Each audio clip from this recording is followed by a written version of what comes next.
Lideramos el camino de la opinión pública y buscamos que la cultura del debate alcance consensos y soluciones a los problemas de nuestro país.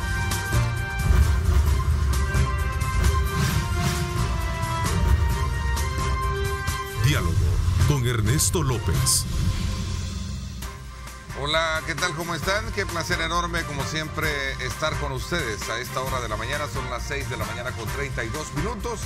Bienvenidos a Cadena Megavisión. Somos 3 canales al servicio de usted, por supuesto. También tenemos nuestra aplicación Megavisión Go para que nos sintonice en cualquier lugar del mundo a través de esa aplicación móvil. Gracias por sintonizarnos. Esta mañana, y dándole continuidad a nuestra agenda democrática electoral, nos acompañan acá conocedores de temas del país. Y por supuesto también quiero darle la más cordial bienvenida a todos aquellos que nos están ya sintonizando a través en el extranjero. Saludos muy cordiales hasta Suecia y también hasta Italia. Gracias por su sintonía. Saludo cordialmente a nuestros invitados. José Portillo, él es empresario y también columnista de periódico. Gracias por acompañarnos, José. Gracias por la invitación. Buenos días a todos los que nos ven hasta Europa. Qué bueno que se pueden estar al día ahora con todo lo que está sucediendo en el país, ¿verdad? Claro, definitivamente. Gracias también al ingeniero Rodrigo Bolaños, que nos acompaña. Él es empresario. Él impulsa el modelo de desarrollo humano inclusivo, ¿no? Que es una política interesante que vamos a profundizarla hoy en día. Gracias, bienvenido. Buenos días, Ernesto. Buenos días, El Salvador. Un gusto estar aquí esta mañana. Bueno, vamos a examinar la propuesta de país que, por cierto, plantea la fórmula presidencial de Carlos Calleja y Carmen Aída Lazo, que creo que es importante también, así como hemos venido en estos días analizando las otras propuestas, tenerla de primera mano para que los salvadoreños la conozcan. Desde ya, pues, quiero aprovechar e invitarlos a que nos sintonicen hoy a las 8 de la noche en el programa Los Protagonistas. Voy a conversar con la fórmula presidencial del partido Arena y la coalición que hay. Carlos Callejas y Carmen Aída Lazo estarán conmigo esta noche a través del programa Los Protagonistas, hoy a las 8 de la noche. No se lo pierda porque estará interesante conocer también de manera muy amplia la presentación y aquellos aspectos que contiene la propuesta que hace la fórmula presidencial de un nuevo país. Así es que desde ya pendiente de esto. Bueno, a propósito, quisiera examinar con ustedes este tema. Rodrigo, usted ha sido un empresario que desde antes hemos estado analizando las condiciones de país para poder lograr un despegue en muchos aspectos que tienen que ver con la economía y que se vea reflejado precisamente en el tema de la generación de empleo, la generación de oportunidades, la capacitación y el acceso a muchos jóvenes que están en situación de vulnerabilidad y que esto puedan tener la oportunidad de desarrollo. Hoy se cumplen 27 años de la firma de los acuerdos de paz. ¿Cómo está el país a criterio? Voy a comenzar por ahí, ¿no? Bueno, lo que yo veo es que tenemos un país que está, creo, no integrado. Tenemos un gobierno que se ha separado completamente de nuestra realidad, de la empresa privada, de las necesidades que el país tiene. Tenemos una comunidad desempleada, con hambruna. Tenemos personas que están pensando. Hay una nueva caravana esta mañana formándose, realmente es penoso. Y vemos países vecinos muy bien organizados que están entonces creciendo en esa etapa de salir de su desarrollo. Yo creo que es hora que El Salvador se concentre en sacar sus problemas adelante, darse cuenta que nosotros no podemos ser un gran país si estamos siendo subsidiados, por ejemplo, por ayuda internacional. Tenemos que mostrar ese liderazgo que una vez se mostró y de la mano sacar a cada persona de este país adelante. A ver, José, ¿cuál es tu lectura? Son 27 años. Sí, 27. ¿Sabes por qué traigo a colación este tema? Porque a lo largo de este tiempo lo que se ha venido hablando es de la necesidad de poder encontrar verdaderos acuerdos de país. Sí, pero mira, para acuerdos lo primero que se necesita es voluntad. Y a mí a veces me cuesta ver voluntad real, ¿verdad? Mira, para cualquier acuerdo lo primero que necesitas es gente que esté hablando de frente, ¿verdad? Gente sincera y gente que de verdad tenga los intereses del país adelante y no una agenda política. Y de verdad debemos empezar a dejar el pasado atrás, porque si nosotros cada vez que empezamos a hablar de acuerdos, lo primero que queremos ir a hacer es escarbar 30 años de historia y ver quién tuvo la culpa de qué y por qué pasó esto y qué pasó por lo otro. Pero mira, yo creo que al igual que tuvimos el debate el domingo, a mí me dio mucha pena cuando el ex canciller habló de la justicia restaurativa, pero solo mencionó 2 casos que siempre le han interesado a la izquierda. Entonces, mientras los acuerdos pasen, porque yo quiero que investiguen los míos, los que a mí me conviene, ¿verdad? No investiguen a los embajadores que asesinaron, no investiguen el caso de Roberto Poma, no investiguen el caso del señor Borgonovo, etcétera, etcétera, etcétera. Entonces, esa no es una verdadera interés de país. Eso es querer seguir llevando agua a tu molino. Que si tú me preguntas a mí qué necesitamos, que digamos, señores, lo que pasó en la guerra pasó. Y todos tuvimos pérdidas. Mira, yo tuve que vivir fuera del país porque a mi papá lo amenazaron de muerte. Tuve que vivir en Guatemala. O sea, todos tuvimos algo que perder en la guerra. Pero mientras sigamos con ese pie puesto ahí, que parece que todavía lo tenemos, ¿verdad? No vamos a salir adelante. Porque cada vez que te enfocas en eso, lo que dejas es de enfocarte en los problemas de hoy.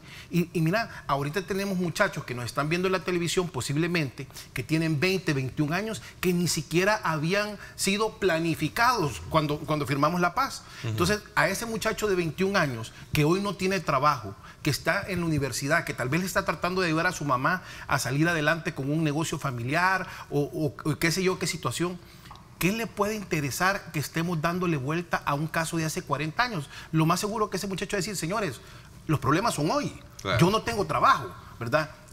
No tengo cómo salir adelante. Entonces, tenemos suficientes problemas hoy. Tenemos un problema terrible de maras, ¿verdad? Horrible. Muchas comunidades, mira, el volcán de San Salvador, un amigo mío que tiene restaurantes ahí, me dice que hay empleados que le están renunciando porque en los cantones donde van ya les dijeron, mira, después de cierta hora no puedes entrar, y eso ha pasado ahorita en diciembre, ¿verdad?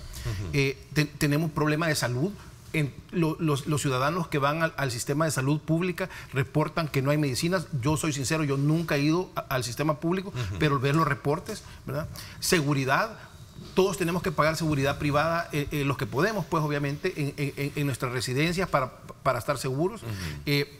Las calles las ves, las que no son nuevas están hechas un desastre. Ciudades pidiendo más infraestructura, bypass, ampliación a 4 carriles, etcétera, etcétera. Tenemos tantos problemas ahorita que dedicarle tiempo, dinero, recursos al pasado, pareciera que 27 años entonces no han pasado, ¿no? Porque tenés el mismo conflicto de aquella época, nada más que con diferentes génesis. Es decir, perdón, con diferente forma de lo que es hoy en día, Yo sí creo que hemos avanzado, Ernesto. El hecho que hayamos tenido, por ejemplo, un gobierno, 2 gobiernos de izquierda, por ejemplo, nos hace ver, hemos crecido en esa área, han aprendido, se han dado cuenta que la gobernanza no es así de fácil. Para mí ese es un progreso, pero creo que es momento de seguir adelante, es momento de replantearnos, y es por eso que estamos aquí esta mañana. Claro. Para hablar del futuro de este país, para hablar, usted estaba hablando del problema de pandillas, que es fuertísimo, el problema en el cual todas las empresas están sintiendo esa presión de pagar una mensualidad, por ejemplo, a tanta gente desempleada. Cárceles que están llenas. Es momento de decir, bueno, pues, ¿cuál es el plan? Un plan agresivo que pueda entonces incluirlos a todos. A ver, mientras los días corren, el clima electoral es cada vez más apremiante y tenso para las fórmulas presidenciales, al pretender, obviamente, convencer al electorado con sus propuestas. ¿Cómo ustedes examinan, digamos, estos 4 componentes? Voy a comenzar primero para poder después aterrizar con el tema de la propuesta que hace la fórmula presidencial Calleja y también Carmen Aida Lazo. Los 4 componentes, las 4 fórmulas presidenciales. Un diagnóstico de lo que se hace, ¿no? Bueno, mira, Bueno, comencemos por vamos, si querés. A mí, pues, Josué Alvarado como empresario me merece todo el respeto del mundo. Simple y sencillamente creo que llegaron bien tarde a la carrera. Creo que llegaron sin un plan. Ayer, desafortunadamente, salieron a presentar también una idea de un aeropuerto que es totalmente inviable en San Miguel, ¿verdad? Mencionaron un aeropuerto en redes sociales que técnicamente es inviable y comercialmente innecesario, ¿verdad? Entonces, parece que están como que adivinando ver qué les cuaja y realmente no creo que vayan a lograr muchos votos, ¿verdad? En el caso del FMLN, fíjate que, vaya, a mí...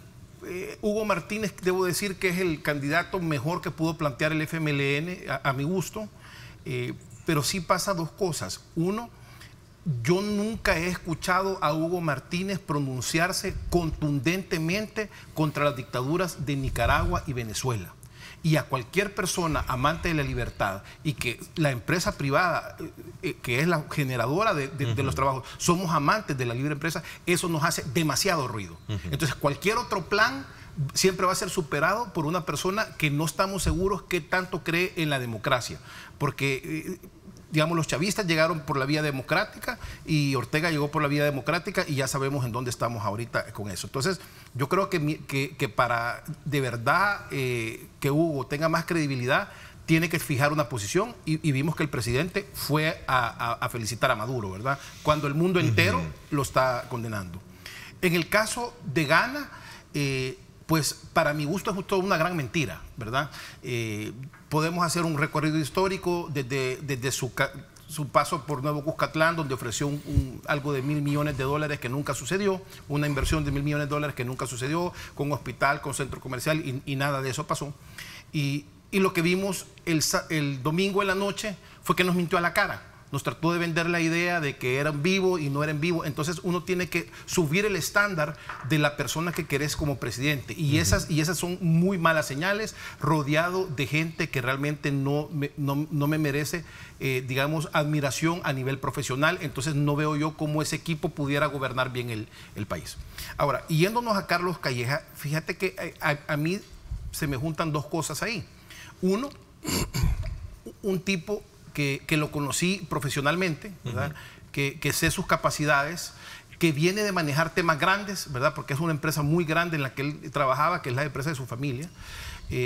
Una persona con estudios muy superiores, de primer nivel, de primer mundo, que entra a la política sin necesitar entrar a la política, ¿verdad? Obviamente. Y después, como su compañera de fórmula, viene Carmen Aída, que quizás en este momento es la académica con mayor reputación en el país, porque ya la tenía. O sea, Carmen Aída ya era una persona bien conocida por sus logros académicos y por su trayectoria. Entonces, mira, ideas al aire puede tener cualquiera, pero lo importante es que sea una idea aterrizada, estructurada, ejecutable, y que tengas el equipo que pueda ejecutarla. Porque a nosotros nos pueden dar aquí cómo armar un cohete espacial, pero nosotros tres no estamos capacitados para armarlo. Entonces no vamos a saber qué hacer con esos planos, ¿verdad? Entonces no solo es de presentar un plan, sino de tener la gente para hacerlo. Y si tú ves el plan de Carlos y de Carmen Aída, vaya, te voy a poner un ejemplo. En el tema de desarrollo de empresas y creación de empleos, le han puesto la llaga a eliminar la tramitología que tenemos en este país, que para mi gusto es el gran tapón que tenemos como para desarrollo de toda la economía. Cualquier empresario de cualquier rubro te va a decir que ahora se tarda 3 veces lo que se tardaba hace 10 años en hacer exactamente lo mismo, claro, ¿verdad? Entonces, entrarle a digamos, desmanear los trámites burocráticos que tenemos va a desencadenar una serie de oportunidades para diferentes empresas, especialmente para el empresario pequeño. Porque mira, los que ya fundamos 3, 4, 5 empresas, un trámite más, ya más o menos sabemos por dónde va la cosa. Pero si queremos formalizar a tanta empresa pequeña, que la necesitamos formalizar para que sus empleados puedan entrar al seguro social, para que puedan contribuir a la carga fiscal que tiene el país, tenemos que hacérsela fácil, que ingresen a la formalidad y que empiecen a crecer en un ritmo más ordenado. A ver, Rodrigo, usted ha sido un ejemplo en su anterior trabajo en LIC, ¿verdad?, de lo que representa tenderle la mano a ese potencial de energía, de fuerza productiva latente que el país tiene y que lo que necesita es una mano, ¿cierto? Sí. Hablemos un poco de la propuesta de Carmen Aída y por supuesto también de la fórmula como tal, ¿no? En ese sentido. Mira, viendo las estadísticas, tenemos nosotros que hay 135.000 jóvenes que cumplen 18 años cada año. Y es importante que nosotros, el problema que yo veo con los jóvenes es la falta de empleo, la falta de oportunidades que hace que ellos pues se desvíen. Hay otros problemas, pero uno de los problemas principales es ese. Es importante que el nuevo liderazgo que entre a estar a cargo del país se enfoque en generar el máximo número de empleos que pueda entonces satisfacer ese número de personas. El Salvador se ha quedado sin crecer los últimos 15 años. No tenemos las infraestructuras adecuadas. Fíjate que es interesante que El Salvador y Honduras hace 20 años tenían el mismo número de población. Y ahora Honduras tiene 9 millones y El Salvador sigue con 6,5 millones. Entonces, lo que nosotros tenemos que hacer es expandir, abrir esta infraestructura para poder entonces dejar que personas y digamos, nosotros ofrecemos 60.000 empleos anuales contra 135.000 jóvenes que cumplen 18 años. Nos quedamos cortos, estamos hablando de la mitad. 78.000 se están graduando de la escuela. Crear ese canal que comunique al joven que se está graduando de la escuela con el empleo, que les asegure que ellos tienen un futuro. Y tú verás la desarticulación natural de las pandillas. Y tú verás cómo los jóvenes, y te lo digo por experiencia propia. A ver, este es un elemento clave que debe de ser tomado en consideración en una campaña electoral como la que estamos viviendo, sobre todo porque es un problema que allí está, y es el grado de incidencia que tienen estos grupos, bueno, para cometer los hechos delictivos, pero también para reconocer de que ahí hay un problema que hay que atender desde una perspectiva social, ¿no? Claro, o sea que de eso estamos hablando, que el país no solo necesita, por ejemplo, la generación de empleos. A ver, pero ¿quién tiene? El énfasis de mi planteamiento y de mi pregunta es el sector privado, es el gobierno, ¿qué es lo que tiene que articularse ahí para poder hacerlo? Con la experiencia que usted tuvo, por ejemplo, en LIC, ¿cómo se puede, digamos, pensar de que Carlos Calleja y su fórmula va a resolver este problema? Mira, es caminar de la mano. Como país estamos hablando de proyectos de nación. Tú no puedes tener un gobierno que esté metiéndole zancadilla, obstaculizando el progreso de los empresarios. Tenemos que visitar las empresas y ver cada caso, ver dónde podemos nosotros apoyar para que estas empresas puedan crecer. Aquí hay empresas multinacionales, por ejemplo, y hay empresas grandes que dejan de crecer por tramitología, que dejan de crecer por fricciones innecesarias con aduanas. Entonces, no es muy complicado iniciar este proceso de que las estadísticas comiencen a ir a nuestro lado. No es muy complicado, pero necesitas un gobierno que entienda lo que la empresa privada necesita. José, yo estoy hablando sí, de prioridades, sí. Hablemos de la propuesta como tú bien la ubicabas de Carlos Calleja. Hablemos de prioridades. ¿Qué es lo prioritario que debe de ser un gobierno que gane la presidencia en los próximos días? Mira, dar certeza de lo que va a suceder durante todo su mandato. Lo que no puede haber en un país es que los empresarios nos estemos comiendo las uñas de qué va a ser el gobierno dentro de 6 meses. Tiene que tener un camino definido y claro. no puede ser un show de improvisación, de que cada 6 meses nos cuenten un nuevo plan, que lleva un nuevo impuesto y que van a... No. Los planes el país es la empresa más grande que tenemos y las empresas grandes tienen que definir una hoja de ruta y mantenerse dentro de ese plan. Habiendo dicho eso, para el salvadoreño que nos escucha, el problema más grande que tenemos ahorita es el problema de seguridad. Y ese problema de seguridad se ha convertido en un problema de empleo, porque hay muchas zonas donde es una espiral descendente, porque empezó a haber inseguridad, las empresas empezaron a cerrar, entonces hubo más inseguridad y más empresas cerraron. Entonces hay lugares que han quedado totalmente abandonados. Entonces, Carlos hacía una exposición de cómo hay que retomar el territorio y realmente si tú caminas El Salvador hay bastantes puntos donde la población está abandonada, donde digamos si pasara algo el puesto policial más cercano está demasiado lejos para responder a tiempo, no hay una unidad de salud cercana, la escuela está en malas condiciones, entonces el papá dice bueno, si yo aquí estoy pasando necesidades y este niño va a ir a esa escuela que se está cayendo.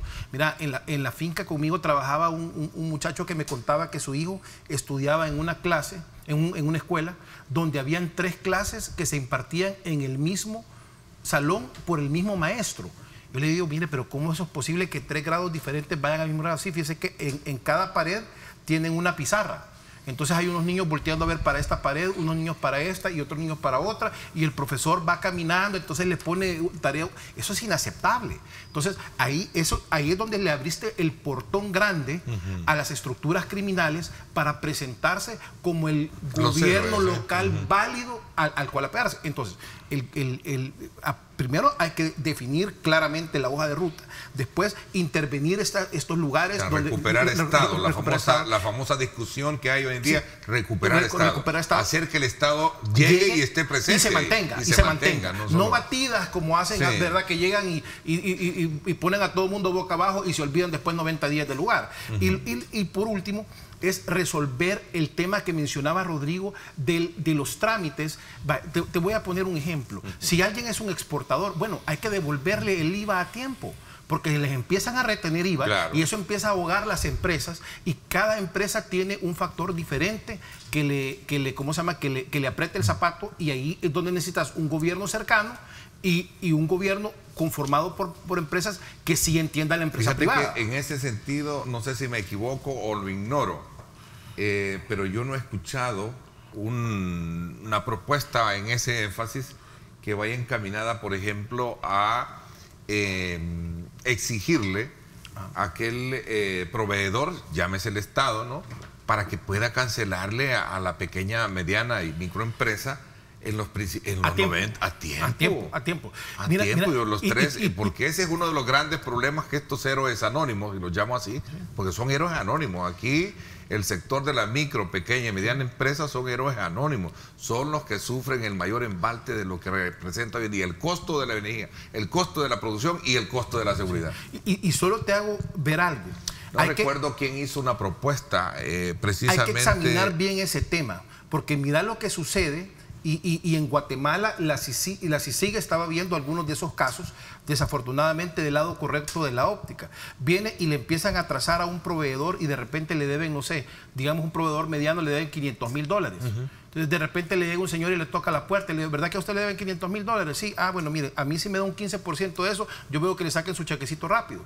Y esas son mafias que existen, ¿verdad? Entonces hay que ver si el atraso es por falta de fondos o porque ahí hay algo que ir a resolver. Porque en Guatemala, te lo digo, a uno de los empresarios que capturaron, lo capturaron por eso, porque le debían $12 millones en IVA, era un exportador grande, y le cobraron 20% porque le sacaran su cheque, que ya se lo debían, que era su dinero, y ya se lo debían como con 60 días de atraso. Pero por haber hecho el trato, se lo jalaron. Esos son los grandes errores que tiene ahorita. Entonces, él en realidad, en ese caso, era el extorsionado. Aquí en el país también hay un problema de esa naturaleza. Sí. Tenemos que revisar las leyes de la PYME para poderla hacer crecer, ¿verdad? Y tú has tocado un punto clave, y es, en países, México lo hace, Costa Rica lo hace, y es que una empresa adentro de una PYME se le da 7 días para que se le pague su factura. Y eso hace que entonces las empresas puedan crecer sanamente.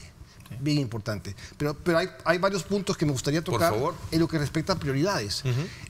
La tramitología es importantísimo resolverla. Reubicar a aduanas para que entonces sea un ente auditor, pero de procesos, más que lo que ha hecho en los últimos días, que es frenar las exportaciones.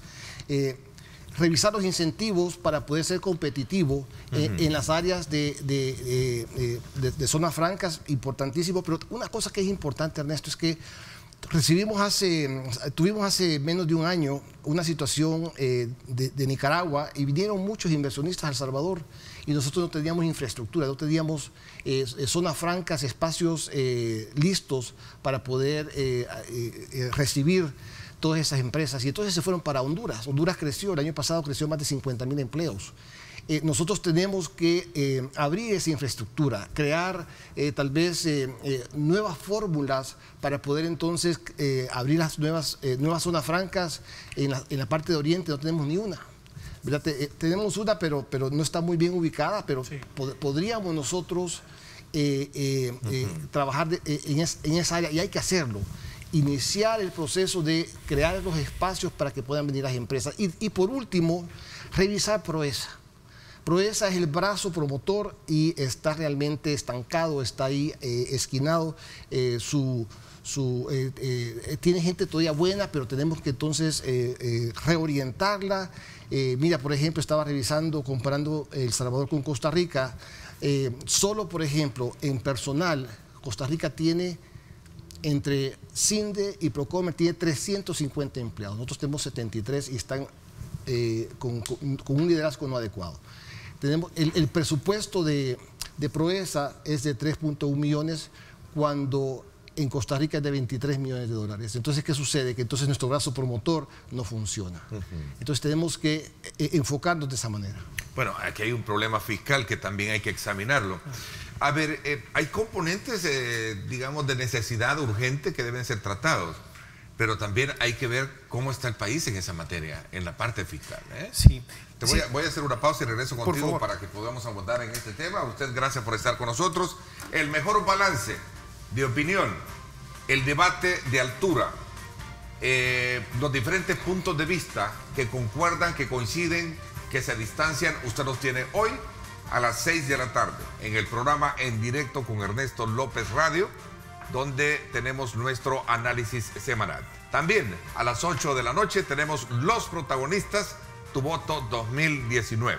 Así es que estará con nosotros la fórmula presidencial de la Coalición por un Nuevo País, Carmen Aída Lazo y por supuesto Carlos Callejas. Hoy 8 de la noche por canales 15, 19 y 21. No se lo pierdan.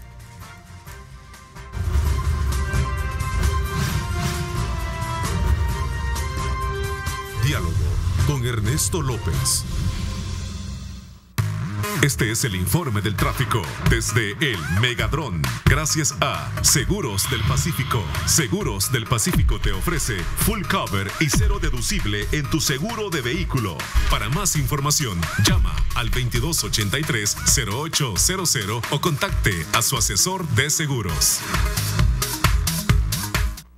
Vámonos entonces ahora a sobrevolar nuestra ciudad capital, preciosa imagen que tenemos ahora de la carretera de Comalapa hacia San Salvador. Así se ve el dinamismo, la velocidad con la que tenemos que, desde luego, cuidar de nuestra ciudad. Por esa razón, cada uno desde nuestro ángulo pongamos el mejor espíritu de ánimo y por supuesto de aportes para poder salir adelante. Así está la imagen en este sector, por si usted quiere desplazarse por esta importante arteria.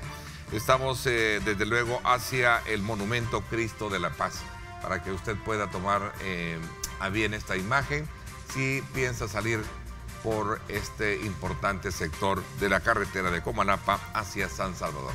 Gracias a nuestro patrocinador, este fue el informe de tráfico.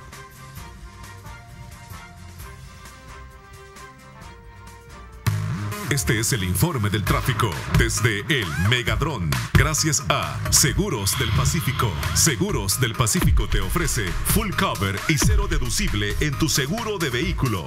Para más información, llama al 2283-0800 o contacte a su asesor de seguros. Bueno, gracias nuevamente por estar con nosotros. Seguimos conversando en esta primera parte con José Portillo y Rodrigo Bolaños. Ambos son empresarios y también han dado aportes importantes en la propuesta que plantea la fórmula presidencial de Carlos Calleja y Carmen Aída, ¿no? Sí. Correcto. Te contestaba tu pregunta que me decías. Y les dejaba un tema que me parece que es interesante. Todos plantean, todos ofrecen cómo está el tema fiscal en el país.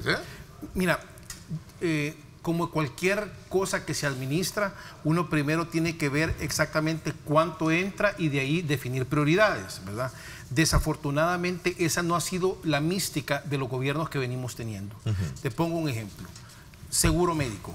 Nosotros vemos... No el Ejecutivo, el Estado entero con seguros médicos privados que cuestan millones. Yo he visto cálculos que los seguros médicos privados anuales de todo el Estado andan cualquier cosa entre 45 y 60 millones de dólares. Entonces, muchas personas preguntan, ¿de dónde puede salir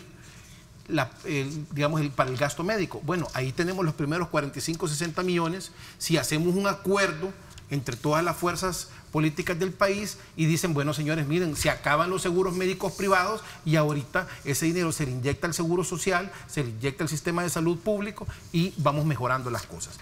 Publicidad. Hemos tenido años de 95 millones de dólares de publicidad entre el gobierno central, las autónomas, aparte de que tú ves alcaldías que hacen publicidad. Entonces, realmente, ¿cómo puede ser que no haya para reparar escuelas, pero sí tenemos 95 millones de dólares para ir a dejarlo en publicidad? Viajes, un gasto exorbitante. El aparato estatal ha crecido de forma desmesurada. Yo veía un día los datos de crecimiento de Casa Presidencial. Tiene como 8 veces el número de empleados que tenía hace 7 años. Ninguna empresa ha crecido a ese ritmo en su parte administrativa. Entonces, ¿qué necesitamos hacer? Empezar a controlar el gasto, porque no solo se trata de ir a endeudar más, sino que se trata de administrar bien lo que sí nos está entrando, porque lo que no podemos seguir haciendo es más impuestos, que gracias a Dios Carlos ya dijo que al ganar no va a poner ningún impuesto más. Y en adición a esto, Ernesto, también pasa por desencadenar la economía del país. Cuando el país empiece a crecer a mejor ritmo y que se puede hacer fácil con algunos detonantes rapiditos, ¿verdad? Eso va a generar una mayor recaudación, aunado a que empecemos a sumar a informales a la formalidad. Porque, ¿sabes? El ex canciller habló de 1.800 millones de que se pierden en evasión e ilusión, pero lo que no dijo es cómo están compuestos, ¿verdad? Y yo no creo que sean 1.800, eso es una cifra exageradísima, pero nunca dice quién. Entonces siempre queda la idea de que a lo mejor es un gran empresario. No, todo lo contrario. Tenemos una gran parte de la micro y mediana empresa que no está contribuyendo su porción a las finanzas del Estado. Entonces, este país nos tiene que costar a todos, ¿verdad? Pues si lo queremos de verdad levantar. Entonces, respondiendo a tu pregunta, es administrar mejor, establecer prioridades, ¿verdad? Inversión sobre gasto. Ahorita está al revés. Ahorita es 85% de los ingresos del Estado van al gasto, ¿verdad? Entre todo lo que te he mencionado. 2, desencadenar las fuerzas económicas del país. 3, llevar a la formalidad. Y 4, realmente eficientar. ¿Y eficientar qué trata? No estoy hablando de ir a hacer un recorte general en el Estado, pero hombre, si hay gente que se jubila, pues ya no la reemplacemos y empecemos a ver de redistribuir la carga laboral, como se hace en cualquier empresa que entre en problemas fiscales. Para generar empleo se necesita de inversión. La inversión del Estado es, digamos, menor o mayor en cuanto a la que hace el sector privado, ¿no? ¿Sí? O sea, para generar empleo se necesita inversión, pero hay varias maneras de invertir que nosotros no estamos usando. Por ejemplo, te voy a dar el caso, inversiones grandes se puede hacer a través de lo que se llama private equity. que no necesitas tú que venga todo de una familia, de un grupo. Puede ser eso, la combinación de, por ejemplo, agarrar el BID, que compran equity, o sea, compran parte de los activos. Puede ser incluso una población que se junta, una cooperativa. Y tú puedes ver entonces zonas industriales, por ejemplo, surgiendo. Colombia lo hizo. Colombia se transformó en lo que es ahora de esa manera.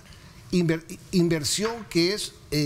hace caso que es una combinación de varios grupos juntándose. Y ahora, ¿por qué dice esa combinación? Porque en la medida de que tú tengas las reglas claras del mercado, donde genera ese incentivo para que inversionistas vengan, porque vas a ser eficiente en el trabajo, vas a tener una reglamentación o tramitología facilitadora de la inversión, lo primero que vas a hacer es generar empleo, pues, o sea, atraer más inversión, que es el punto. Por eso Ilvanera los dos elementos. Y eso es lo que está planteando la fórmula por un nuevo país. Exactamente, exactamente. Carlos habla de reducir la tramitología en el país.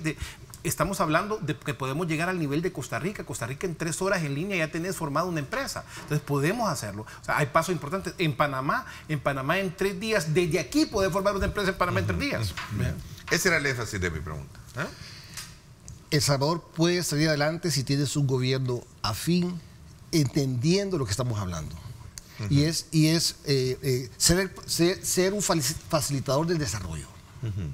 Ahora, hay un elemento que nos hace de nuevo regresar a estudiar las propuestas de los candidatos. Es el tema de la seguridad. Generación de empleo, la apuesta económica de los candidatos, y eso lo vimos ahí en este debate de ASDER, pero también el tema que tiene que ver con la incidencia de la delincuencia, que es el punto con el que comenzamos hablando, Rodrigo. Ese es un factor que preocupa, golpea fuertemente, ustedes lo decían. Hay empresas aquí que inmediatamente tienen que sufrir el costo de la producción y meter un problema de seguridad, que es el que tienen hoy en día muchos, digamos, ahogándolos, ¿no? Una cosa que es importante, Ernesto, es crear un mecanismo para que podamos integrar a la comunidad excluida. Porque ahorita si tú ves, hay un listado de 50, 60 comunidades en las cuales no se puede contratar a nadie, supuestamente, porque son comunidades rojas. Algo que LIG, la experiencia que yo tuve, demostró que se puede resolver. Entonces, la nueva forma de operar tiene que ser parques industriales, zonas francas, lugares de desarrollo que incluyen a la comunidad. Y te voy a decir cómo lo podemos hacer. No necesariamente que una empresa tenga que adoptar toda esta forma de operar, pero sí, por ejemplo, la administración de zonas francas que se metan a hacer alianzas con las escuelas aledañas. Y eso, por cierto, no es una nueva manera de operar, es lo que debería de ser. Si tú pones una empresa, un grupo de empresas, pues lógico, tú tienes que contratar de la comunidad.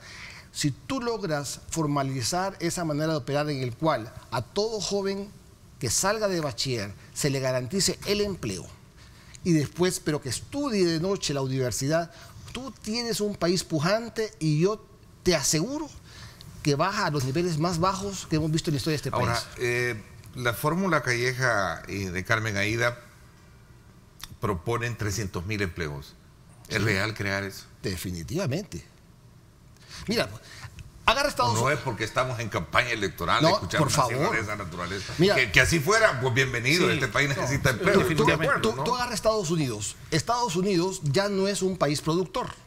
Y Estados Unidos está generando ahorita 50.000 empleos anuales. Tiene 360 millones de habitantes, pero digamos en promedio, comparado con El Salvador, 50.000 empleos sería un comparativo con lo que El Salvador hace a su nivel. El Salvador lo puede hacer, Honduras lo acaba de hacer el año pasado, pero necesitas que todos nos metamos a generarlo. ¿Y qué significa eso? Significa, por ejemplo, fíjate bien, la unión, la colaboración de sindicatos, la colaboración de comunidades, la colaboración de las mismas universidades, de la empresa privada. O sea, un proyecto de nación con un buen liderazgo, tú logras eso y lo puedes pasar. Déjame explicarte, no solo estamos hablando de trabajar en el área de la agricultura, industrializando y creando cadenas de valor. No solo estamos hablando de la visita de empresas que ya están establecidas en el país para ver cómo crecen, estamos hablando también de si quieres copiar los modelos que funcionan en la promoción de inversión. Mira, Estados Unidos hay 70.000 empleos anuales que está transfiriendo a otros países. Nosotros podemos ser ese país. Déjame contarte otra cosa que está bien interesante. Tú tienes a Estados Unidos que en este momento está poniendo tarifas para China. China anda buscando, y no estoy hablando de China, estoy hablando de empresas están buscando en las Américas dónde mover producto para que se les pueda trabajar. Pero estamos hablando de 70.000 empleos, proyectos como por ejemplo Apple. Nosotros, si nos enfocamos con un líder que pueda juntarse, por ejemplo, con esas empresas, Foxconn, por ejemplo, que le trabaja a Apple, podríamos traer esos proyectos para acá. Es viable, se puede hacer, hay suficiente experiencia para hacerlo. Pero ¿sabes una cosa? Tienes que reenfocar el motivo de ser del gobierno y es ser ese facilitador para que puedan entonces venir esas empresas. A ver, digo el tema de los 300.000 empleos porque obviamente es una cifra, una meta muy ambiciosa. Sí, pero fíjate que lo que sucede es que necesitamos ver comparativos. Yo estaba leyendo los datos de creación de empleo en Panamá de 2018. A octubre ya iban norte de 100.000 en ese año. Panamá no es un país tan grande en población, ¿verdad? Sino que es quizás como un 60% de nosotros. Pero que Panamá tiene años de ser lo más amistoso del mundo a la empresa privada internacional. Entonces tú tenés que convertir en un destino atractivo. Mira, lo primero que hay que entender es que cuando una empresa multinacional sale a buscar dónde ubicarse, agarra el mundo y todo le da igual, ¿verdad? No es que tiene un sentimiento, un amor por El Salvador o un amor por Colombia. No, ellos van a buscar el lugar que les ofrezca las mejores condiciones posibles. Entonces tenemos que salir a competir en el mundo y crear esas condiciones para volvernos atractivos para la inversión. Y eso pasa por, en primer lugar, mantener reglas del juego estables. Pero si nuestro récord como país es que todos los años metemos 1 o 2 impuestos nuevos y hacemos 1 o 2 cambios que te mueven la mesa de juego, cualquier empresa va a decir, el presidente les va a decir, miren señores, ustedes quieren ir a ese país, y ya revisaron de que si hubiéramos entrado hace 5 años tuviéramos unas condiciones totalmente diferentes este día. Ahora, entonces eso hay que entenderlo bien. Hablando de planes de gobierno, el FMLN es más contundente en tenerlo. El plan de gobierno, ¿dónde lo podemos encontrar, Ricardo? Mira, hay una página web que es carloscalleja.com.sb, ¿verdad? Y Carlos va a hacer una presentación más robusta esta semana que viene de su plan. Okay. Ahora bien... Sí, vamos a tener un plan. Sí, entonces, correcto. ¿Sí? Y por supuesto que hay ya temas bien puntuales. Por ejemplo, sin lugar a duda, el turismo es una apuesta, ¿verdad? Eso sin lugar a duda. Ya lo dijo, ya hay un plan de trabajo sobre eso. Sin lugar a duda, la educación es otra apuesta importante, porque Rodrigo hablaba de zonas francas que intervinieran en diferentes zonas del país y educaran, lo cual es muy bueno, pero también tenemos que entender que la empresa internacional espera llegar a un lugar donde el gobierno ya haya hecho el trabajo de tener a las personas medianamente educadas para poder que la curva de aprendizaje de ya las funciones específicas sea menor. Inglés para todos, por ejemplo, es una apuesta muy audaz porque tenemos que encadenarnos con el mundo. Ya no podemos creer que las empresas solo son para servir aquí a El Salvador, sino que tenemos que buscar esas oportunidades. Y esas oportunidades, Ernesto, están en todos lados. Mira, te voy a poner un ejemplo de una empresa que está aquí en el país. Hay una empresa que no recuerdo el nombre, pero tienen arquitectos. Entonces, si vos vas a IKEA en Estados Unidos o en Canadá, allá toman las medidas de tu closet. El closet se diseña aquí en El Salvador por arquitectos salvadoreños, mandan vía electrónica de regreso el diseño y se ejecuta en Estados Unidos. Entonces, el cielo es el límite, pero realmente tenemos que buscar y perseguir esas empresas que se están yendo hacia otros lugares que les ofrecen mejores oportunidades. Claro. Nosotros estamos con una de las empresas que yo asesoro en un parque industrial en Costa Rica que tiene una sola empresa de 800 personas que todo lo que hacen todos los días es diseñar aparatos dentales para devolver el diseño a Estados Unidos. ¿Verdad? Entonces, existen todo tipo de oportunidades, pero si tenés una proeza amarrada de las manos, con un enfoque malo, con poco presupuesto, de 3 a 20 millones, son solo 17 y nos estamos gastando 95 en publicidad. Entonces, ¿qué nos va a rendir más? ¿Los 17 en proeza o los 95 para decir que todo está bien y que el aeropuerto quedó lindo? Entonces, ahí es donde tenemos que empezar a realmente ordenar la casa y entender que mientras nosotros no nos pongamos serios como país y definamos prioridades y el camino a seguir, pues bien difícil invitar a alguien a tu casa, ¿verdad? Es un sabio adagio que primero ordenas tu casa y después traes los invitados. A ver, en orden de prioridades, ¿qué es lo que necesita el país? ¿Resolver el problema de la seguridad o resolver el problema de crecimiento económico, ¿no? Porque esa es una de las grandes disyuntivas, pregunta un televidente acá. Para mí es resolver el problema económico, pero con inclusividad. En otras palabras, entendiendo que tenemos que incluir a todas las comunidades, que todas las personas en este país tienen la oportunidad de insertarse y que hay un plan para todos. Eso es muy importante. A ver, sí. Yo creo que el televidente que le pregunta, que es una buena pregunta, no creo que sea un tema de A o B, ¿verdad? Podés trabajar ambas líneas en paralelo, porque si nosotros queremos una economía más pujante, tenemos que llegar a esas comunidades donde hoy por hoy no se está pudiendo llegar. Y eso es ofrecer, digamos, mejores condiciones, y no se trata de ir con el garrote a limpiar, no, se trata de llegar como Estado, mantener digamos, una presencia, crear las condiciones para cuando la economía vea una mejor, digamos, presencia estatal, tenga confianza y digo, ¿sabes qué? Yo puedo poner mi fábrica en este lugar, yo puedo poner un hotelito. Neto, nosotros tenemos una playa preciosa que se llama Costa del Sol, que está invadida ahora de grupos criminales. Entonces, si queremos turismo, bueno, vamos a tener que hacer un nivel de intervención en ese lugar como Estado, mejorar las condiciones, pero es en paralelo, porque al mismo tiempo tenés que ya estar trabajando, porque estas inversiones que queremos no pasan de la noche a la mañana. Traer una empresa de afuera, bueno, te recuerdas, Jumex la tuvimos en cierto momento y la perdimos porque le cambiamos las reglas del juego, no solo a nivel nacional, sino que a nivel municipal, ¿verdad? Ese fue el fin. Entonces, pero para traer una empresa de ese tamaño tenés que caminar 24 a 36 meses mínimo. Eso no pasa en 6 meses, ¿verdad?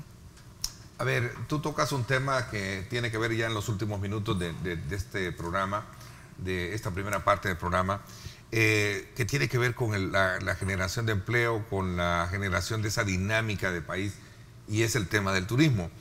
¿Cuál debe de ser la apuesta, según la experiencia, Rodrigo, que usted ha tenido? ¿La base textil, la base de tecnología, o también apostarle ¿cuál debe de ser la prioridad de un rubro en este país? ¿O todos al mismo tiempo? No, o sea, tú tienes 3 millones de salvadoreños que muchos ya están casados, o sea, tienes una gran oportunidad para explotar el turismo en este país. Tienes, por ejemplo, varias áreas que podríamos nosotros sacarle provecho. Primero, por ejemplo, el área del surf, es espectacular. También, mira qué interesante, si tú ves los días sábados, por ejemplo, los días domingos de Guatemala, vienen caravanas de motos y vehículos a comer a todo el área litoral de El Salvador. Yo viví en Guatemala, por ejemplo, un periodo de 7 años, y si tú quieres, por ejemplo, buenos mariscos, tú te vas para El Salvador y en 2 horas estás comiendo en Hola Betos y todas esas cafés Ursal. Después tienes también el turismo médico, que hay que realmente explotarlo en grande. Hay países que sus rubros principales es el turismo médico y nosotros estamos en pañales. Tenemos doctores espectaculares, pero tenemos que entonces ayudarles a poder entonces realizar ese proyecto. Acordémonos que 1 de cada 3 salvadoreños está en el exterior y podemos crear un rubro. Mira, España, uno de sus rubros principales es eso. Ahora, tú me dices que Carlos va a presentar, bueno, lo vamos a conversar ahora, pero que sí se va a tener el plan para poder de alguna manera conocer las proyecciones que se tienen en esa materia, ¿no? Definitivamente, definitivamente. Ahora, digamos, en la web ya pueden ver la estructuración y los grandes rubros que va a trabajar el plan, ¿verdad? Por ejemplo, en materia de seguridad está el escudo inteligente, que es, Carlos tiene una gran apuesta en tecnología para mejorar el tema de seguridad, ¿verdad? Y como bien decía Rodrigo, en el tema turístico pues está la apuesta por el surf y por el turismo en general, que es un gran dinamizador de la economía, y la ventaja que tiene el turismo, como lo veo, es que tiene la capacidad de desarrollar zonas que de otra manera no se desarrollaran, porque su única, digamos, oportunidad es esa, es turismo, ¿verdad? La otra cuestión que es bien importante anotar es el tema educativo, porque mira, un país difícilmente puede salir en el largo plazo si no realmente educas a la gente y reeducas. Y parte de las apuestas que ha planteado Carlos es reeducar al gremio de maestros que han estado por muchos años en el olvido. Interesante la formación desde una plataforma tecnológica, porque hoy por hoy a un maestro que toca reentrenarlo, digamos, tiene que irse hasta una central y perder tiempo y perder clases. Entonces, todo el tema tecnológico creo yo que es como el eje en común desde el cual se va a poder mejorar la gestión gubernamental. ¿Qué educación estamos dándole a los salvadoreños? Esa es otra gran pregunta todavía, ¿no? Que falta por responder. Ernesto, la PAE va para abajo. Sí. Mira, la PAE va mal. Sí, ahí está el reflejo de lo que... Pero sabes, yo estuve metido con varias escuelas públicas en el área de Ciudad Arce, y una de las cosas que vi es que el profesorado también está frustrado, porque no le puede decir al estudiante, ¿sabes qué? Sale el mejor o estudia para hacer algo en la vida, porque los jóvenes dicen, pero si no hay empleo, si nadie nos emplea. Entonces, yo siento que todo esto engrana. Queremos un país progresista, queremos, por ejemplo, jóvenes que se enfoquen. Tenemos que nosotros ofertar o dar las oportunidades, que ellos sepan de que si ellos se gradúan, hay algo para ellos. Y ahorita no está eso. Bueno, voy a tener más tiempo más adelante para seguir ahondando en este tema. Me comprometo a tenerlos acá y escudriñar más esa parte de proyección social que obviamente es necesario conocerla del plan que estará presentando, me dices, en los próximos días Carlos Callejas y Carmen Aida. Te quiero agradecer, José. Gracias por habernos acompañado. Gracias por la invitación y saludos a todos los que se tomaron el tiempo de vernos. Así es, también, Rodrigo, gracias por acompañarnos. Gracias, Ernesto. Gracias. Me voy a una pausa y regreso. Vamos a hablar precisamente sobre también coyuntura de país, los desafíos que tiene en materia de la lucha contra la corrupción. Esto será también en el marco de una propuesta que hace Espacio Ciudadano, una organización de la sociedad civil, sobre la carrera por la paz que están desarrollando en los próximos días. Así es que vamos a la pausa y regresamos con más.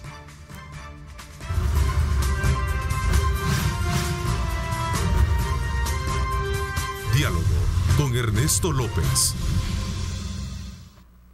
Estás viendo Diálogo con Ernesto López.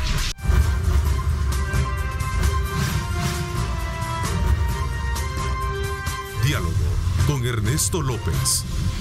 Gracias nuevamente. En esta segunda parte nos acompañan del Movimiento Espacio Ciudadano Claudia Ortiz y Eduardo Rosales, a quienes les doy la más cordial bienvenida. Gracias por acompañarnos. Muchas gracias, Ernesto, y a la teleaudiencia que nos sintoniza de sus hogares por dejarnos llegar, y es un honor estar acá contigo esta mañana. También a ti, Eduardo, gracias por acompañarnos. Gracias, Ernesto, es un placer. Qué bueno tenerlos acá con nosotros. Ustedes están, desde luego, promoviendo una carrera, ¿verdad? Una carrera por la paz. Y quizás voy a comenzar primero conociendo de ustedes quiénes son, y lo otro es que se da en el marco de la conmemoración de los 27 años de la firma de los acuerdos de paz. Sí, muchísimas gracias. Espacio Ciudadano es una red de organizaciones de la sociedad civil, es decir, somos un grupo de organizaciones que entre nosotros nos damos apoyo y hemos creado una comunidad de conocimiento, una comunidad de generación de propuestas para la ciudadanía, y también una red de apoyo de actores que luchamos contra la corrupción. Tenemos organizaciones de la talla de Acción Ciudadana, Tracoda, Juventudes Socialdemócratas, también organizaciones que nacen en universidades y empiezan a desarrollarse más, Por ejemplo, somos Tutal, que trabaja el tema de la sostenibilidad ambiental y el consumo responsable. También Statum, que promueven el pensamiento crítico y el debate entre los jóvenes, y así muchas otras organizaciones. Y pues año con año se nos han ido sumando más, llevamos 2 años y tenemos una diversidad bien interesante generacional. Hay organizaciones de profesionales, de gente más adulta, más consolidada, y también de jóvenes, incluso jóvenes universitarios que desean involucrarse en los proyectos ciudadanos y aportar desde una política no partidaria al país. ¿Cuáles son los aspectos, Eduardo, que a tu criterio están más preocupándole a sectores como los que ustedes representan este día?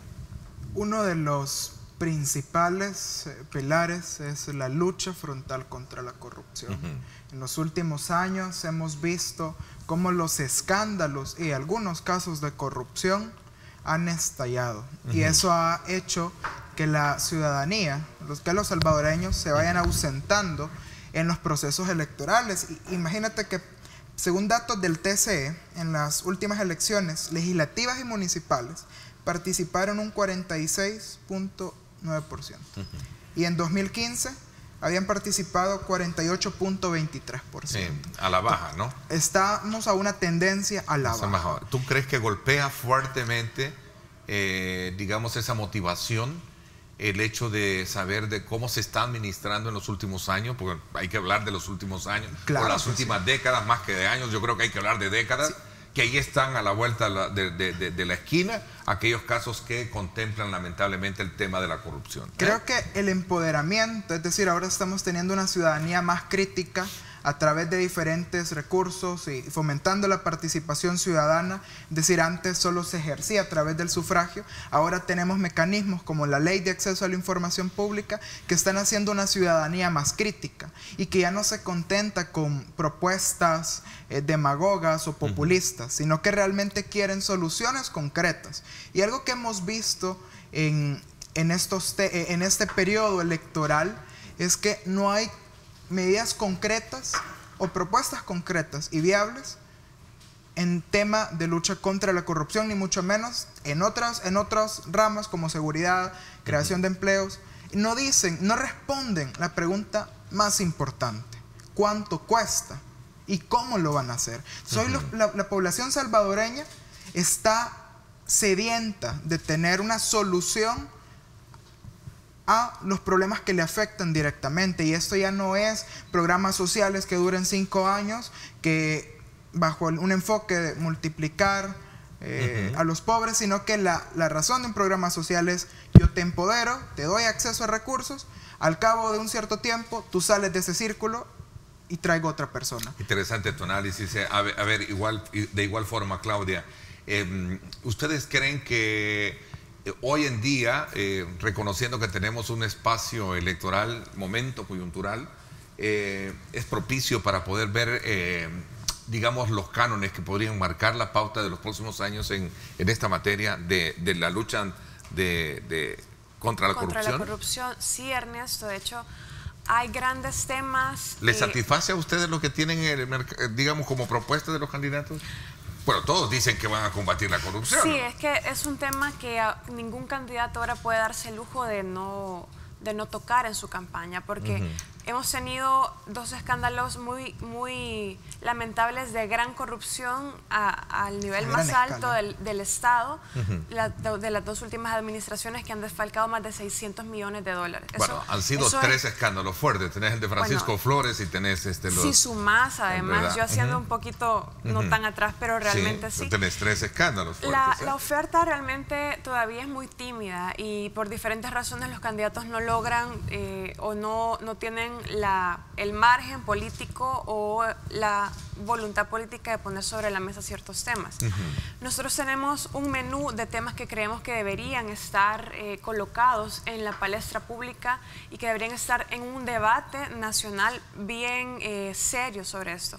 El próximo presidente, el próximo gobierno debería profundizar. En primer lugar, voy a decir alrededor de unos 5 puntos. En primer lugar, algo que se ha dicho mucho, pero que hay que tomarlo con seriedad, y es regular finalmente y transparentar de manera amplia la partida de gastos reservados, para que no vuelvan a suceder abusos como los que hemos visto de las últimas 2 administraciones, más evidentemente, pero que esto se ha dado en todas las administraciones del Ejecutivo. Transparentar y hacer controles más efectivos para que eso no suceda. Luego, también otra gran reforma que es fundamental para que cualquier programa de gobierno, tenemos programas de gobierno muy llamativos, muy interesantes, muy bonitos, propuestas, pero nada de eso va a ser viable en la práctica si no tenemos servidores públicos en la administración del Estado que tengan condiciones dignas, que tengan además un trato equitativo y que además accedan a esos puestos o se mantengan en ellos con base en el mérito, con base en evaluaciones, con base en el desempeño. ¿De qué estoy hablando? De una reforma integral a la función pública. Hay un anteproyecto de ley, al menos 2 anteproyectos de ley en la Asamblea Legislativa que tratan de reformar todo el sistema de función pública, que actualmente es bastante anticuado y no responde a las necesidades. Tercero, creo que el próximo gobierno debe regular y debe hacer gestos muy audaces en el tema de la regulación para la prevención de los conflictos de intereses. Eso es un caldo también de corrupción en el cual nosotros creemos que hay que empezar a hablar del tema. No puede ser que un funcionario esté tomando decisiones en las que tiene intereses y que esté tomando decisiones con los dados cargados y al final tenga la tentación grande de privilegiar sus propios intereses en detrimento del interés público. Y creo que 2 más. El próximo gobierno y el presidente, sobre todo porque Casa Presidencial ha sido una de las instituciones más cuestionadas en ese tema, debe de tener una política de acceso a la información pública muy abierta y muy valiente además. Creo que la Ley de Acceso a Información Pública ha venido a hacer grandes cambios en nuestro país, pero Casa Presidencial ha sido una de las instituciones que han sido más celosas de dar esa información a la ciudadanía. Y finalmente creo que el tema de los controles. Está bien que los candidatos hagan un despliegue de sus propuestas, pero algo en la lucha contra la corrupción lo que queremos son hechos y no palabras. Y en ese sentido necesitamos que se dejen controlar, que se dejen poner candados, que dejen hacer su trabajo a instituciones de control como la Fiscalía, como la Sala de lo Constitucional. Y es lamentable casos que hemos visto donde presidentes se han reunido en privado con el fiscal. Eso no debe suceder en ninguna democracia que se respete. El fiscal debe estar separado totalmente en su independencia de lo que pueda intervenir el Ejecutivo, por ejemplo. Y eso sería básicamente los elementos claves que determinan esto.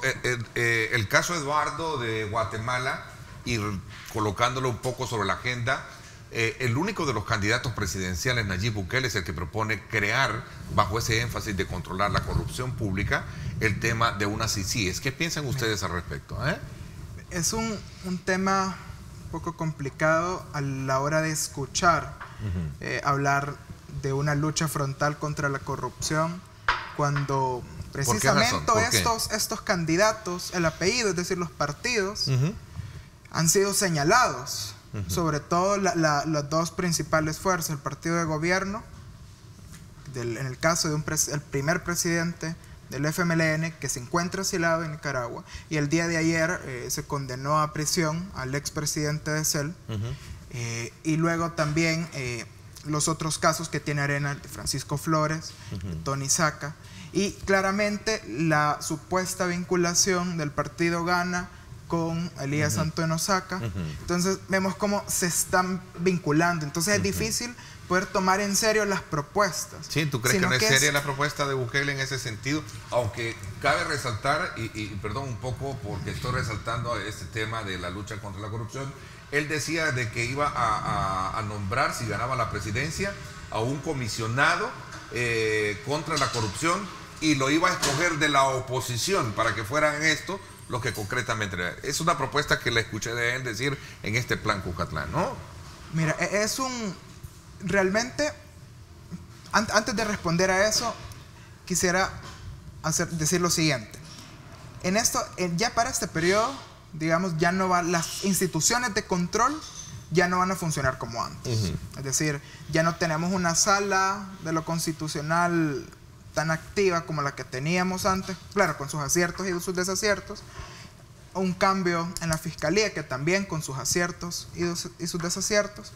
Vienen las elecciones de las ternas de los comisionados del Instituto de Acceso a la Información Pública, es decir, todas estas instituciones que ejercían un check-in balance, que hacen funcionar a nuestra democracia, van a sufrir cambios. Y hay cuestiones de no sabemos si vamos a seguir avanzando a pasos agigantados como lo estábamos haciendo o si vamos a retroceder enormemente. Entonces, primero, habría que ver si en el caso de llegase a ganar el candidato de Gana, si el partido también se compromete a mejorar y a reformar el reglamento interno de la Asamblea Legislativa en el proceso de elecciones de segundo grado.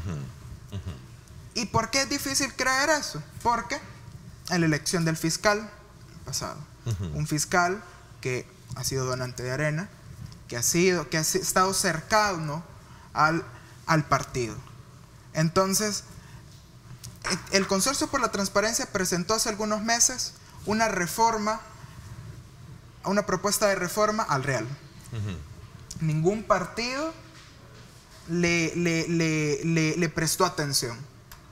Entonces, si ni siquiera el partido del candidato Bukele le prestó atención a una reforma que puede ser clave en un proceso de elección de segundo grado, ¿qué tan serio puede ser en elegir? No ves mucha seriedad en la propuesta. Es decir, es difícil tomar en serio. En ese mismo sentido, 30 segundos para irme a una pausa y regreso para que me hablen un poco sobre elevar a la conciencia la importancia que tiene aprovechar este momento para hacer una reflexión de país y ver qué es lo que viene por delante y en segundo lugar, la participación de esta carrera, Claudia. Sí, nos parece fantástico que el candidato Bukele proponga un mecanismo internacional de apoyo a las investigaciones contra corrupción. Sin embargo, viendo la experiencia de Honduras, por ejemplo, lo que va a hacer la diferencia, ese presidente de Honduras propuso la MASI, por ejemplo, como mecanismo porque no le quedaba de otra entre la presión de la ciudadanía. 24 semanas en protestas por escándalos de corrupción. Lo que va a hacer la diferencia es la participación de la ciudadanía y qué bueno que vamos a hablar de eso al regreso. Es interesante hablar de cómo movimientos ciudadanos están bajo la disponibilidad de poder estar observando detenidamente todos estos acontecimientos. Y qué bueno, me siento complacido de tenerlos a ustedes acá. Gracias. Es la primera vez y me parece que es muy atinado los planteamientos que nos están haciendo. Y muy ecuánimes, que es precisamente parte de los objetivos que tiene este servidor, este medio de comunicación, este programa, de ser ecuánime, de los análisis pertinentes del país, que le interesan a la población y que sea la población misma aquella que nos está viendo la que construya su propia lectura para bien del país. Vamos a la pausa y regresamos.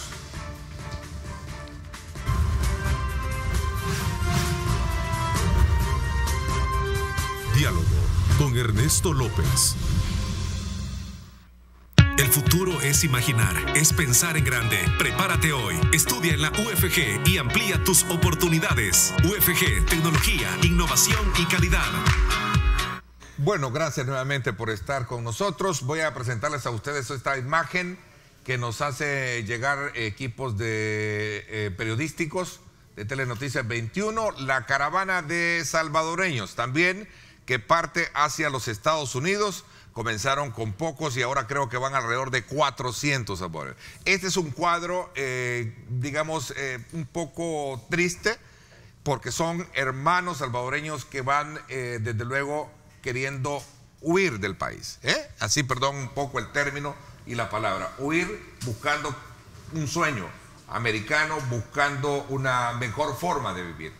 Es esta imagen que va sobre la Monseñor Romero, para que usted tenga de primera mano, en vivo, en directo, desde esta zona que va desplazándose esta caravana. ¿Qué piensan ustedes a propósito como movimiento ciudadano de esto? A ver, Ernesto, es realmente triste porque hoy estamos conmemorando los 27 años de los acuerdos de paz y justamente la semana pasada en redes sociales salió la portada de un periódico, de un rotativo durante el conflicto armado que decía votantes superan la violencia. Entonces sí, y es triste porque esta situación también se daba cuando estábamos en un conflicto armado. Y ahora que estamos a 27 años, se sigue dando. Y tristemente es porque no hay trabajo, o mejor dicho, sí hay trabajo, pero no hay una mano calificada. La mano calificada que hay, o la mano de obra que hay, no corresponde a las nuevas tendencias laborales del siglo XXI. Y por eso se van ellos. Y también por el tema de la seguridad. De la seguridad, sí. En una reciente investigación que hicimos en una de nuestras iniciativas de Espacio Ciudadano, que se llamaba Voces Disruptivas, que fue la situación de la violencia juvenil en El Salvador, en una de las entrevistas que hacíamos a personas de comunidades vulnerables, un padre de familia manifestaba una situación. El pandillero llegaba a su casa y le decía: me tienes que entregar cierta cantidad de dinero. Si tú no me la entregas el día de mañana, yo me llevo a tu hija. La persona no podía darle la cantidad de dinero, se llevaba a su hija. Sí. Entonces mucha de esa gente va huyendo de la seguridad. ¿Dónde está el Estado? Esa es la gran pregunta que yo creo que también hoy hay que recalcarla. El Estado debe de estar presente en los territorios y permanentemente. Y sobre todo, no solo en el momento de eso. Es yo creo un que enorme es importante reto. recalcarlo. Es un enorme reto. La fiscalización, el rol de la sociedad. A ver, cuéntanos un poco sobre eso, Claudia, Sí. de lo que estábamos hablando, y hilvanando también estos cuadros, esta fotografía, estas imágenes que de verdad a mí me causan mucha tristeza. Y digo tristeza porque no debería de ser. Somos un país que debería de resolver los problemas para poder atender las necesidades de esas personas. Sí. En un planteamiento que nosotros realizamos la semana pasada, y vamos a hablar un poco de la carrera, porque era en el marco de esto que lo hacíamos. Espacio Ciudadano hicimos un pronunciamiento a 27 años de la firma de los acuerdos de paz. Hace 27 años nuestro país decidió, El Salvador decidió dejar de vivir en guerra y empezar a vivir en paz y en un régimen democrático. A la fecha esas condiciones no se reúnen. Nuestra valoración es que, por un lado, han fallado las dirigencias políticas, porque hemos tenido dirigencias políticas que han demostrado que nada más priorizan llegar al poder o mantenerse en el poder. Y El Salvador decidió, y realmente quienes decidieron fueron estas élites políticas, firmar la paz, pero nunca se incluyó a la sociedad en esa decisión. Pero también ha fallado la ciudadanía, hemos fallado como sociedad. Y nuestro movimiento Espacio Ciudadano busca hacer una transformación cultural en nuestra sociedad, hacer una transformación de la cultura de la ilegalidad, de la cultura de la corrupción, que también existe en la ciudadanía, a una cultura de legalidad, de respeto y de promoción de la participación y la democracia. Entonces, como sociedad debemos empezar a involucrarnos más. Tenemos los ejemplos de Guatemala, Honduras, los más cercanos, pero en otros países de América Latina estamos viendo ese despertar de la gente, ese despertar ciudadano. Si como sociedad no nos involucramos, si no dejamos de ver hacia lo lejos los problemas, si no dejamos de ver los problemas sin sensibilidad humana de lo que está sucediendo, pero sobre todo con una visión de que también tenemos una cuota de poder y una cuota de responsabilidad en la solución de esos problemas, no solamente por amor a la patria en abstracto, sino porque esos problemas que vemos en la televisión, en algún momento, aunque estemos muy cómodos dentro de nuestra burbuja y de nuestra realidad, en algún momento nos van a tocar a nosotros o a nuestros hijos. Entonces es necesario e importante que nos mantengamos informados, que también nos involucremos, ya sea desde lo pequeño, lo concreto, en nuestra colonia, en nuestra comunidad, a resolver los problemas que existen y no solo pasarles de largo y pensar que alguien más se tiene que encargar. Si tenemos ese cambio de mentalidad en lo pequeño, también lo vamos a ir teniendo en las cosas más grandes. Y lo estamos viendo actualmente en las campañas presidenciales. Yo siempre suelo decir que somos mejores consumidores que ciudadanos. Y las campañas electorales actualmente están hechas para ser consumidas como productos de marketing. ¿Por qué? Porque a usted como espectador de la campaña y como target de esa campaña, que la intención es que usted vote por ese partido, por ese candidato, le están vendiendo una solución mágica a los problemas, pero eso no existe. La solución automática, mágica, que el Mesías va a venir y nos va a resolver, o Superman va a venir y nos va a resolver, eso no existe. Cualquier presidente, por muy bueno que sea, por muy correcto que se venda o que realmente sea, necesita el concurso activo de la ciudadanía, necesita que le ayuden a ser buen presidente, controlando su gestión, también obligándole a rendir cuentas y además con la participación permanente sobre las políticas públicas, que si las está haciendo bien, si las está haciendo mal, les está haciendo mal, si son oportunas o no. Entonces, nuestro rol no termina con el voto, comienza con el voto. Y eso creo que debemos empezarlo a entender más como sociedad, desde tal vez la clase media más educada, que tenemos un poco más de capacidad. Y como les digo, lo que no le demos al país hoy, el país se lo va a quitar a nuestros hijos mañana. Fíjate que es interesante, admiro, aprecio tu análisis. Debemos de dejar de ser el mercado de consumo en una campaña electoral, ¿no? Totalmente, y nos están tratando como tal.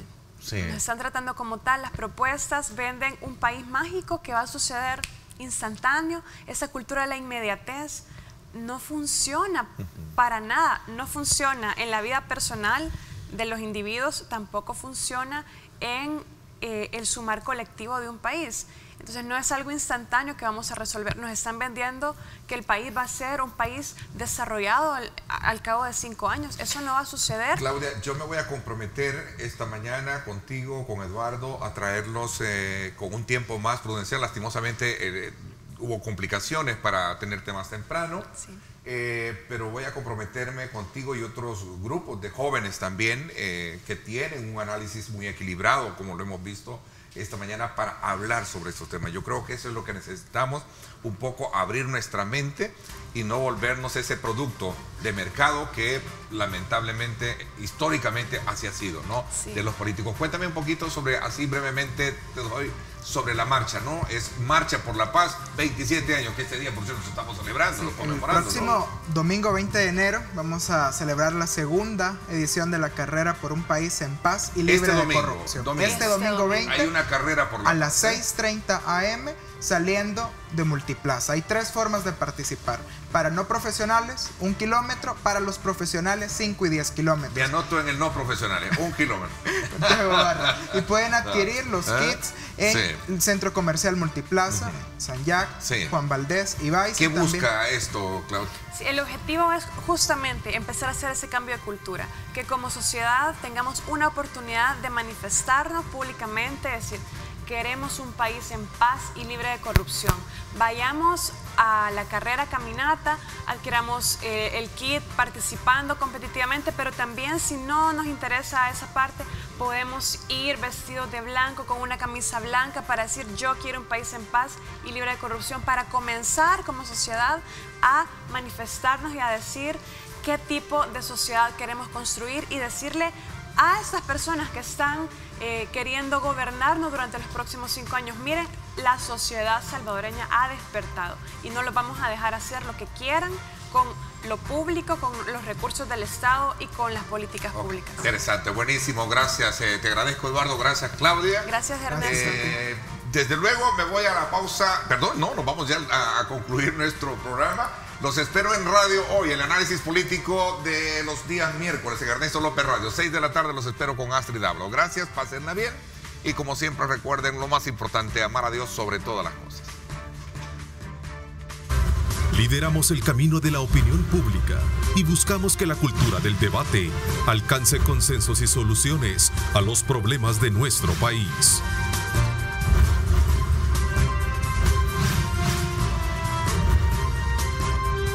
Diálogo con Ernesto López.